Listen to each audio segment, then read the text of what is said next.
Hello, मैं अविनाश कुमार आप लोगों को पढ़ा रहा हूँ क्लास 10th का साइंस, जिसमें मैं अभी पिछले वीडियो में पढ़ाया था भौतिकी कि नहीं।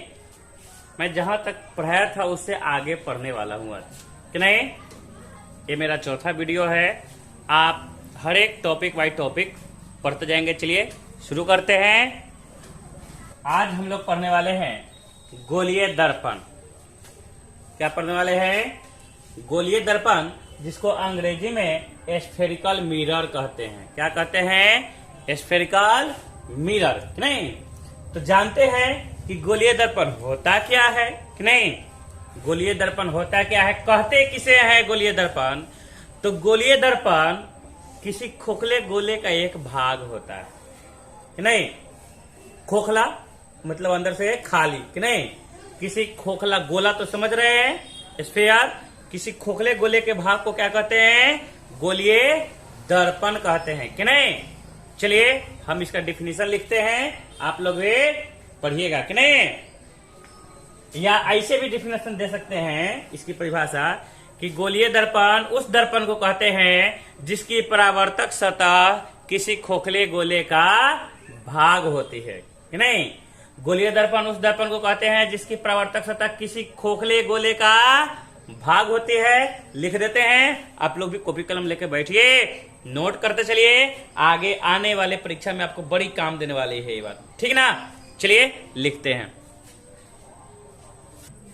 चलिए लिख दिया हमने इस परिभाषा को कि नहीं। आप लोग नोट कर लीजिए कि गोलीय दर्पण उस दर्पण को कहते हैं जिसकी परावर्तक सतह कि नहीं, जिसे टकराने वाला भाग, उसको क्या कहते हैं? परावर्तक सतह। परावर्तक सतह किसी खोखले गोले का एक भाग होती है कि नहीं। गोलीय दर्पण उस दर्पण को कहते हैं जिसकी परावर्तक सतह किसी एक खोखले गोले का भाग होती है। चलिए आगे जानते हैं, जान लीजिए। गोलीय दर्पण जो है प्रायः कांच के एक टुकड़ा को रंग करके, अभिरजित करके, या साइंस में कहते हैं उसको रजित करके बनाया जाता है कि नहीं। चलिए जानते हैं और क्या क्या होता है गोलीय दर्पण में। चलिए अब आपके सामने लिखा हुआ है कि अगर क्वेश्चन पूछ दे कि गोलीय दर्पण कितने प्रकार का होता है, गोलीय दर्पण कितने प्रकार का होता है बताइए। क्या लिखा हुआ है? गोलीय दर्पण 2 प्रकार का होता है। कितने प्रकार का? 2 प्रकार का होता है गोलीय दर्पण। नंबर 1 पहला में है अवतल दर्पण। कौन? अवतल दर्पण, जिसको अंग्रेजी में कनकेव मिरर लिखते हैं। क्या लिखते हैं? कनकेव मिरर, या कनकेव मिरर कहा जाता है। और दूसरा होता है उत्तल दर्पण, जिसको कन्वेक्स कहा जाता है। क्या कहा जाता है? Convex mirror. मतलब गोलीय दर्पण 2 प्रकार के, अवतल दर्पण, उत्तल दर्पण। अवतल दर्पण और उत्तल दर्पण। चलिए ये होता क्या है, कैसे ही करते हैं जानते हैं। जैसे मान लेते हैं ये क्या है, खोखला गोला है ना। इसको हमने 2 भागों में बांट दिया। चलिए 2 भागों में हमने इसको अलग अलग कर दिया है। क्या हो गया? जब इसको हम बाहर से अभिरजित कर देते हैं, रंग देते हैं, तो ये उत्तल दर्पण बन गया। बाहर से जैसे रंगेंगे तो क्या होगा? देखिए जिसकी अवतल दर्पण हो गया। बाहर से रंग दिए और प्रकाश का जो परावर्तन है इसकी भीतरी सतह से होगा, तो ये अवतल दर्पण कहलाएगा। क्या कहलाएगा? अवतल दर्पण कि नहीं, जिसको अंग्रेजी में कनकेव मिरर कहते हैं कि नहीं। और जब इसी दर्पण के उसी के आधे भाग को अगर हम भीतर से रंग दे, प्रकाश का परावर्तन इसके बाहरी सतह से, मतलब इसके उभरे हुए भाग से हो, तब इसको कहेंगे उत्तल दर्पण। क्या कहा जाता है? उत्तल दर्पण। समझ गए? अवतल दर्पण और उत्तल दर्पण।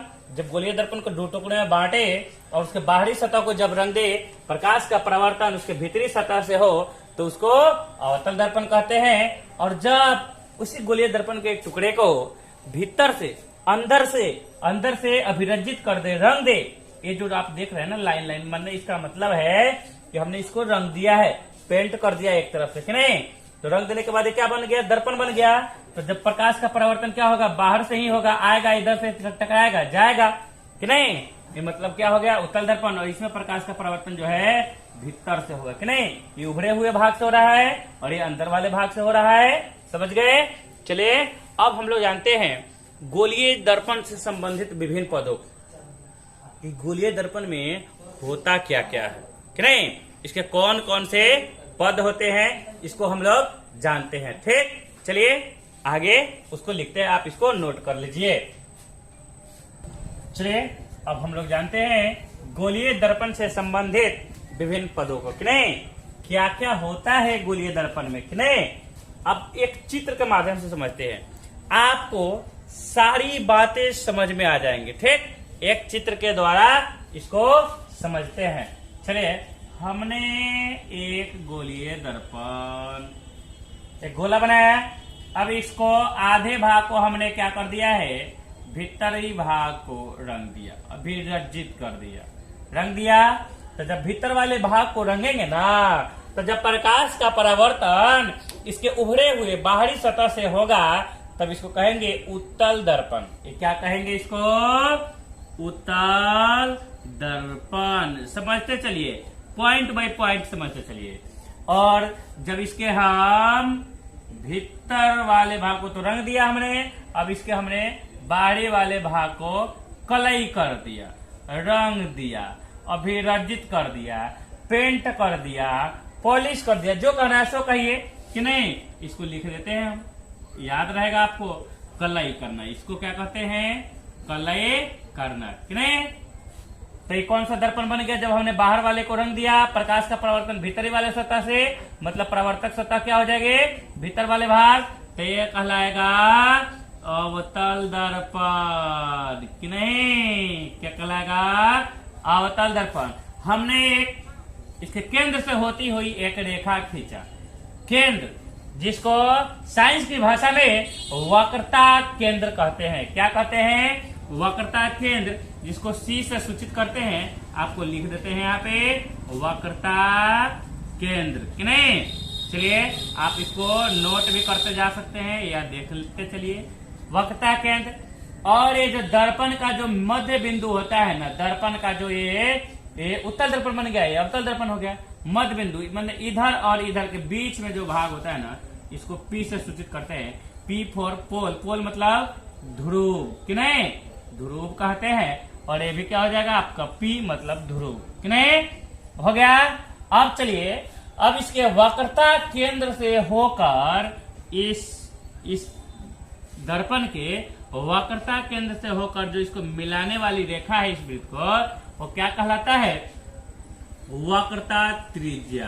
क्या कहते हैं, वक्रता त्रिज्या कहते हैं कि नहीं, जिसको कैपिटल आर के द्वारा सूचित किया जाता है, ध्रुव को पी के द्वारा, वक्रता केंद्र को सी के द्वारा, और फिर यहाँ पे ध्रुव को। और इसके दर्पण के जो ध्रुव है उसको और उसके वक्रता केंद्र से होकर के जो रेखा गुजरती है, इसको बोलते हैं एक्सिस कि नहीं, मतलब अक्ष या मुख्य अक्ष भी कहते हैं। क्या कहते हैं, मुख्य अक्ष भी कहिए या प्रधान अक्ष भी इसको कह सकते हैं कि नहीं।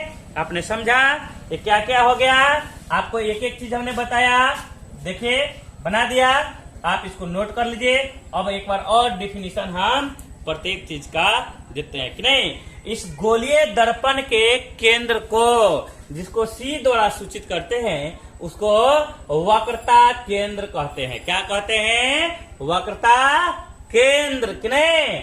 और गोलीय दर्पण के मुख्य अक्ष जो है ना, जिस बिंदु पर काटती है दर्पण को, उसके मध्य बिंदु के, या ऐसे भी कह सकते हैं दर्पण के मध्य बिंदु को उसका ध्रुव कहते हैं। क्या कहते हैं, ध्रुव कहते हैं। अंग्रेजी में क्या कहते हैं, इसको पोल कहते हैं। क्या कहते हैं, पोल कि नहीं।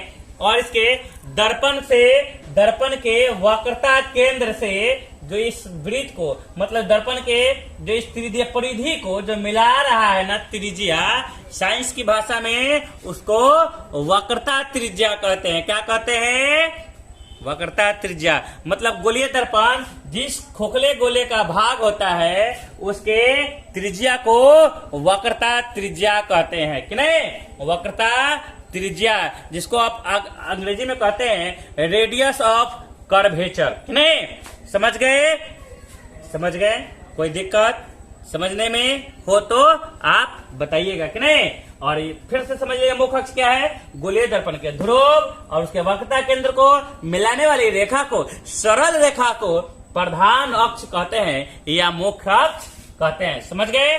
चलिए आगे, हमको एक एक चीज लिखने की जरूरत नहीं है, आप समझदार हैं, समूह सुन लिए होंगे, याद हो गया होगा। अगर आपको मेरी बात लग रहा हो कि सर तेजी में बोल रहे हैं, स्पीड में समझा रहे हैं ना, तो आप तो YouTube तो इतना फंक्शन दे रहा है कि आप उस वीडियो को स्लो करके भी देख सकते हैं, या ये लगता हो कि सर धीरे धीरे पढ़ा रहे हैं तो आप उसके स्पीड को वीडियो के बढ़ा कर भी देख सकते हैं इस YouTube पर। इतना तो आप लोग कर ही सकते हैं। चलिए आप इसको नोट कर लीजिए, आगे फिर हम लोग अगला पॉइंट पढ़ते हैं। ठीक, चलिए अब हम लोग जानते हैं गोलीय दर्पण का फोकस कि नहीं। अब ये कहिएगा, गोलीय दर्पण का फोकस क्या है। गोलीय दर्पण कितने प्रकार के, दो प्रकार के कि नहीं। गोलीय दर्पण दो प्रकार के, हमने पहला पढ़ा है अवतल दर्पण और दूसरा पढ़ा है अवतल दर्पण कि नहीं। तो अवतल दर्पण का जो है फोकस क्या है, देखिए हमने एक अवतल दर्पण बनाया है ना। इसके बाहरी सतह को अभिरंजित कर देंगे, मतलब प्रकाश का परावर्तन जो है उसके भीतरी सतह से होगा, तब उसको क्या कहेंगे, बोलिए अवतल दर्पण। एक कौन सा दर्पण हो गया, अवतल दर्पण कि नहीं, अवतल दर्पण। और इसके ध्रुव जो हो गया, इसके एक हमने एक्सिस खींच दिया, अक्ष ये हो गया, जहां पे एक्सिस इसको काट रहा है इसको P से सूचित करते हैं, पोल ध्रुव हो गया। और यहाँ पे हो गया इसका वक्रता केंद्र, दर्पण के केंद्र हो गया, हमने इसको काटा, बनाया दर्पण का केंद्र। और पोल मतलब ध्रुव और वक्रता केंद्र के बीच में ही, ठीक बीच में ही होता है दर्पण का फोकस कि नहीं। दर्पण का फोकस हम लोग ऐसे भी इसकी डिफिनीशन दे सकते हैं कि नहीं, कि किसी अवतल दर्पण का जो फोकस है उसके मुख्य अक्ष पर वह बिंदु है। किसी अवतल दर्पण का फोकस, इसके मेन अक्ष, प्रिंसिपल एक्सिस, मुख्य अक्ष पर वह बिंदु है जहां मुख्य अक्ष के समांतर आती हुई किरणें दर्पण से परावर्तन के बाद कि नहीं। अवतल दर्पण का फोकस उसके मुख्य अक्ष पर वह बिंदु है जहां पर मुख्य अक्ष के समांतर आते हुए किरणें दर्पण से परावर्तन के बाद मिलती है या गुजरती है कि नहीं। चलिए अब इसको हम लोग एक समझते हैं, इसको हम लोग अब देखिए, इसके मान लेते हैं, अब यहाँ टकराए, दर्पण से टकराया और फिर आकर के कहां से गुजरेगा, इसके फोकस से एकदम सीधा, समझे कि नहीं, स्ट्रेट। प्रकाश हमेशा सरल रेखा में चलती है, मतलब अवतल दर्पण के मुख्य अक्ष के समांतर कोई किरण आया और इस अवतल दर्पण से टकराया, परावर्तित हुआ और इसके फोकस से गुजरा कि नहीं।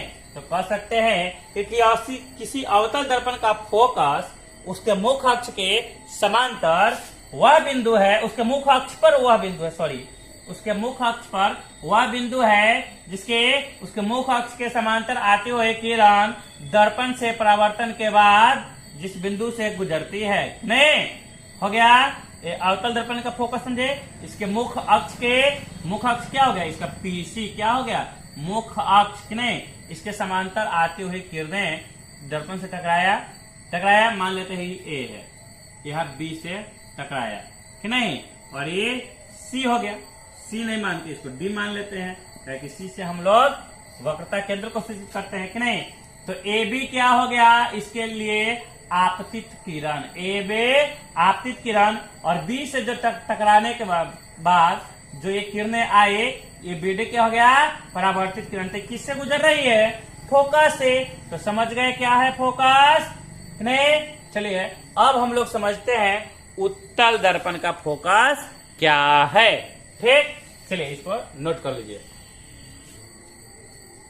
चलिए अब हम उत्तल दर्पण बनाते हैं कि नहीं। तो देखिए ये हमने उत्तल दर्पण बनाया, इसका मुख्य अक्ष ये हो गया P।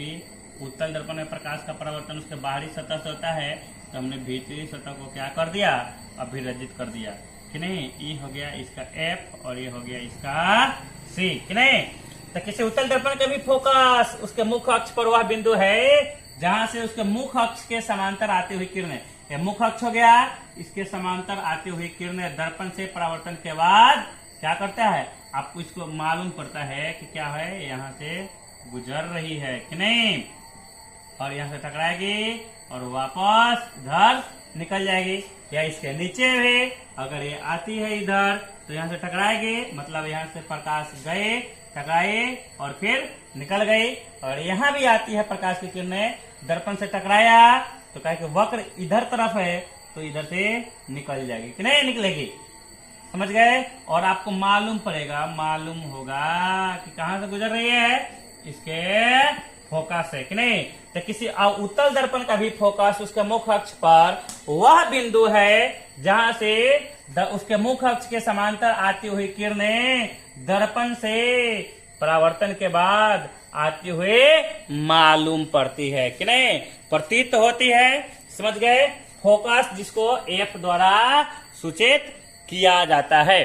चलिए आगे अब हम लोग जानते हैं, इसको आप नोट कर लीजिए। कौन सा दर्पण हो गया, उत्तल दर्पण कि नहीं, हो गया।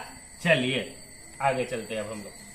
और ध्यान देने वाली बात यह है कि हमेशा ऑब्जेक्टिव में एक क्वेश्चन पूछा करता है और बहुत ही विवि एक क्वेश्चन है नहीं, कि गोलीय दर्पण का जो फोकस होता है ना, गोलीय दर्पण का फोकस उसकी वक्रता त्रिज्या की क्या होती है।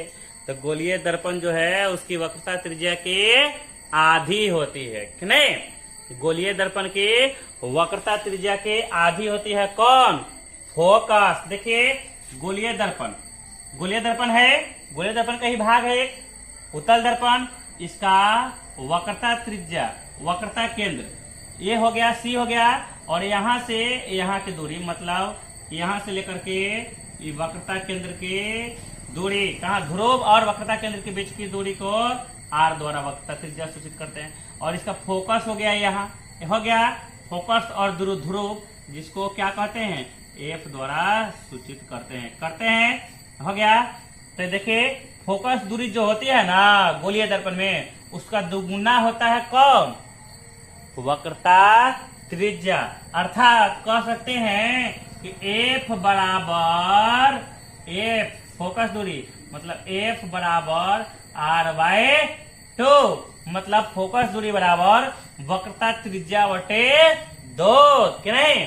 या ऐसे भी क्वेश्चन कर सकता है, आपसे कहे तो R का मान क्या हो जाएगा, तो R का मान निकालने के लिए 2 इधर क्या कर रहा है, बराबर के इधर है, इधर गुना नहीं करके इधर भाग कर रहा है, तो बराबर के जैसे इधर आएगा तो क्या करेगा, गुना कर देगा। तो R बराबर क्या होगा, 2 आके यहाँ गुना करेगा तो 2F, मतलब 2F, R equal to 2F हो जाएगा। वक्रता त्रिज्या जो है फोकस दूरी के 2 गुनी है, तब ना हमको यहाँ से 2 से गुना करना पड़ा है इसको बराबर करने के लिए, नहीं। तो R बराबर 2F या F बराबर R/2 याद करके रखना है। आपको ये हमेशा क्वेश्चन पूछते रहता है ऑब्जेक्टिव में, आप क्वेश्चन बैंक पलट के भी देख सकते हैं। क्वेश्चन पूछ रहे कि क्या कहे कि गोलीय दर्पण की वक्रता त्रिज्या उसकी फोकस दूरी की, तो वक्रता त्रिज्या कौन पूछ रहा है, तो फोकस दूरी का दुगुना होता है।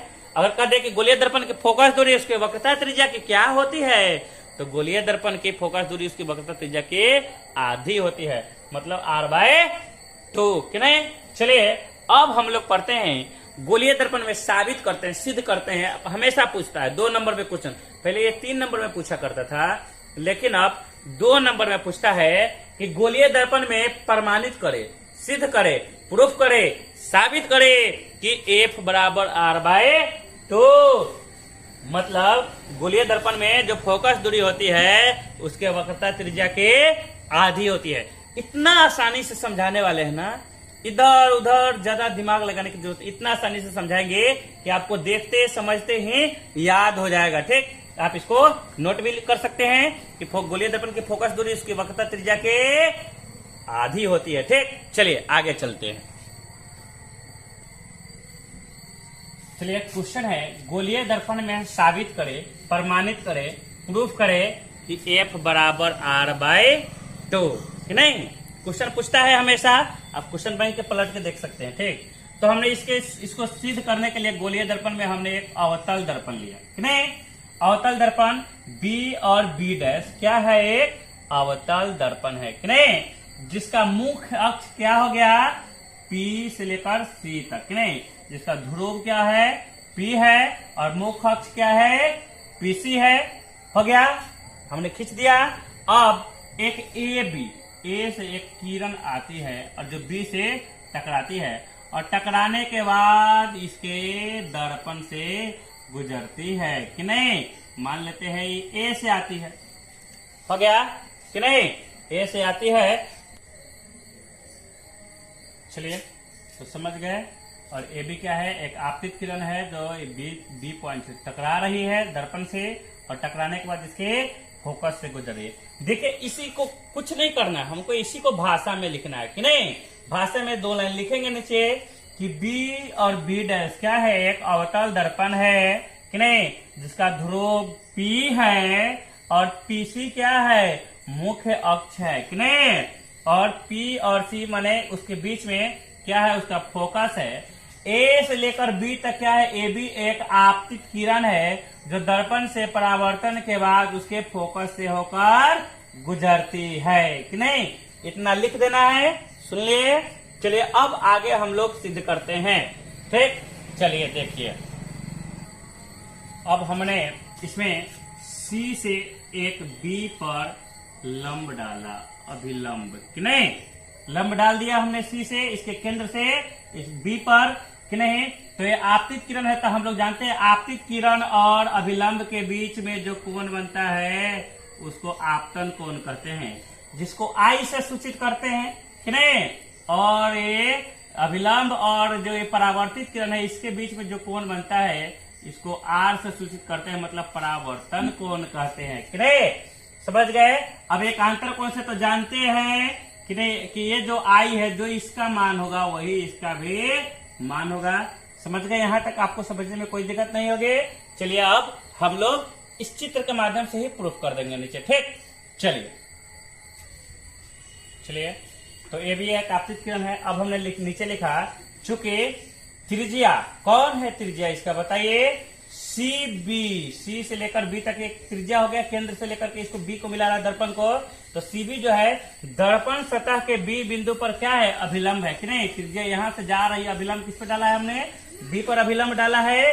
तो हम लोग जानते हैं परावर्तन के नियम से आपतन कोण और परावर्तन कोण बराबर होते हैं, कि नहीं। तो कह सकते हैं इसके लिए कि कोण ए बी सी मतलब आई, कोण ए बी सी क्या हो गया, आपतन कोण बराबर कोण सी बी एफ, कि नहीं, परावर्तन कोण, दोनों बराबर है।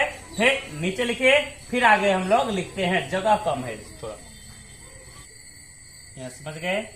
किंतु कोण ए बी सी, कि नहीं, हम अगर चित्र में देखें ना तो आसानी से समझ जाएंगे। फिर करें कोण ए बी सी बराबर कोण बी सी एफ, कि नहीं। क्यों है कि ए बी सी, कोण ए बी सी, बी कोण का मान कितना है, आई, वही कोण बी सी एफ, आई, और ये भी कोण का मान हो गया आई। क्यों, आप लोग गणित में पढ़े होइएगा ज्यामिति में एकांतर कोण, कि नहीं। तो एकांतर कोण होने के कारण है ना, तो हमने वही तो लिख दिया कि कोण ए बी सी बराबर कोण बी सी एफ, कि नहीं, एकांतर कोण होने के कारण तो लिख दिए। इसीलिए कोण सी बी एफ, कोण सी बी एफ, कि नहीं, बराबर है कोण बी सी एफ, मतलब आई भी बराबर और आर भी बराबर हो गया। प्रकाश के परावर्तन के नियम से जानते हैं, दूसरा नियम कहता है कि आपतन कोण और परावर्तन कोण बराबर होते हैं।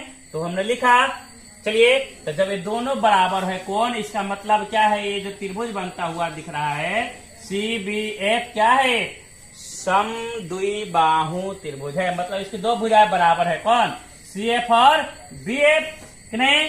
चलिए, अब इसके नीचे अब हम थोड़ा ऊपर वाला मिटाते हैं, अब यहाँ लिखते हैं। आगे आप इतना नोट कर लीजिए, फिर आगे समझते हैं, ठीक। चलिए लिख लीजिए,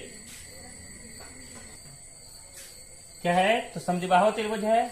तो आगे अतः तो हम कह सकते हैं जब समद्विबाहु त्रिभुज है तो BF बराबर CF, कि नहीं, या FC। BF बराबर FC, क्योंकि कहे कि समद्विबाहु त्रिभुज बनता है, ABCF समद्विबाहु त्रिभुज है, तो उसका भुजा हो गया कौन, BF और CF, तो दोनों आपस में बराबर है।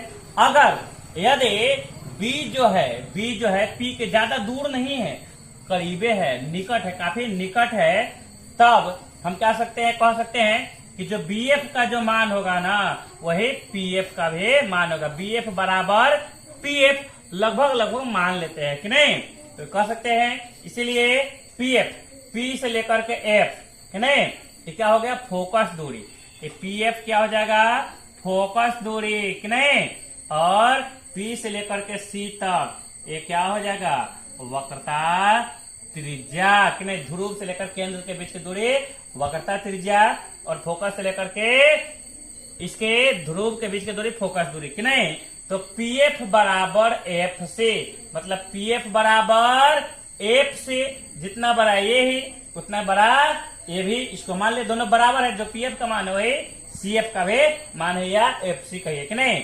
तो लिख सकते हैं, मतलब PC यहां से ध्रुव से लेकर वक्रता केंद्र की जो दूरी है P से, इसको दो भाग में करेंगे तो आधा आधा आ जाएगा आगे, कि नहीं।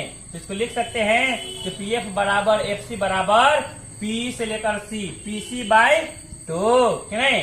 तो चलिए PF को 25 से सूचित करेंगे, P से लेकर F की दूरी क्या कहलाती है, फोकस दूरी, जिसको F से सूचित करते हैं, कर दिया हमने, बराबर R क्या है, यहाँ वक्रता त्रिज्या, P से लेकर C तक के दूरी, कि नहीं।